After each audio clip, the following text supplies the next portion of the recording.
Let's talk real briefly about your time in Tampa as head coach. I know you and Mark Dominic were incredibly young. Sure. You were set to take over as John Gruden's defensive coordinator when Monty Kiffin went to Tennessee. All of a sudden, he's getting fired, and you're the head coach of the Buccaneers. And and Mark Dominic replaced Bruce Allen, respectively. Why didn't it work out in Tampa Bay? You guys went 10-6 in 2010 and started off 2011 with a 4-1 record, and then that's a 14-7 record in to start those 2 years before the 2011 season kind of spiraled on you. What went wrong, and what would you have done differently looking back? I really believe, people want to make a comparison because I talk about the collaborative efforts of the head coach and the general manager. And Mark and I were as good of teammates as you could be, but we didn't know what we didn't know, right? We didn't know what to share with each other and what to not to keep from each other. We came from this secretive environment that kind of Bruce and we had learned from all of our people that we've been around and John Gruden to keep those things close to the vest, where when I got a chance to really see things work was with Dan Quinn when he got a chance to be able to share with Thomas Dimitroff, until that went sideways. But to be able to go watch it with Sean McVay and Les and watch those guys collaborate and absolutely show each other everything and be really transparent with your staff and your front office and everybody involved and make those decisions together. And when you made those decisions together, you get better decisions, you get better quality of work, you get better quality of everything.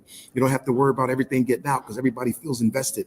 And I really believe that's where I missed the boat the first time, and going through that experience of going to different places and seeing it done different ways with Mike Shanahan, like you mentioned, with Dan Quinn, with Les Snead and Sean McVay out in LA and Kevin Demoff and those guys. And I think that's really helped me to this point to develop and mature to be better at this time around and really be able to maintain some of the success that we had short term out there in Tampa. Yeah. And one last thing about kind of the old days, what happened with Josh Freeman? Because, I met him, you introduced me to him at Kansas State back when he was a freshman in 2006. You guys had just beaten number 4 Texas on Saturday Night Football, and he had some bright moments under you, and then you left. Greg Schiano came in, and it just seemed to spiral for him. He did, man. He really played well for us. The plan that first year, I know you remember, was to try to sit him out and not play him.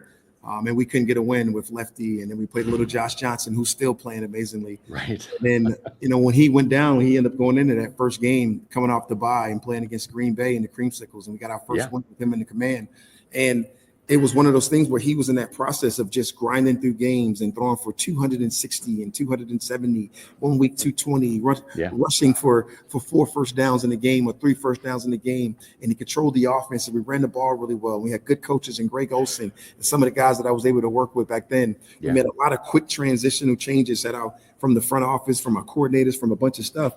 And we were able to get ahead of the curve. We went right to that following year, and we were able to get to a 10-6 record, where arguably we had a couple nail biters in there versus Cleveland, versus Detroit, that could have got us into the dance. And who knows what happened when you get in? We did not finish maybe one of the 2 teams in the National Football League history that didn't make the playoffs with a 10-6 record.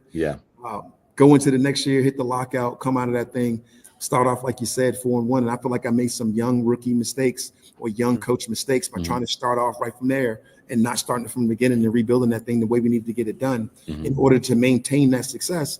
And we weren't able to hold on to the rope, and we let the rope go.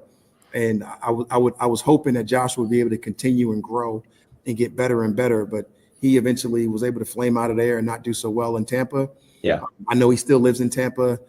He's doing well for himself. He still owns property down there, but it just wasn't able to work out for him. And then a short life of a player, and I've been fortunate enough to keep grinding and stay in this thing and do it as long as I've been able to do it, and lucky enough that to work myself back into position to be able to talk about those things with some of the young guys I got now.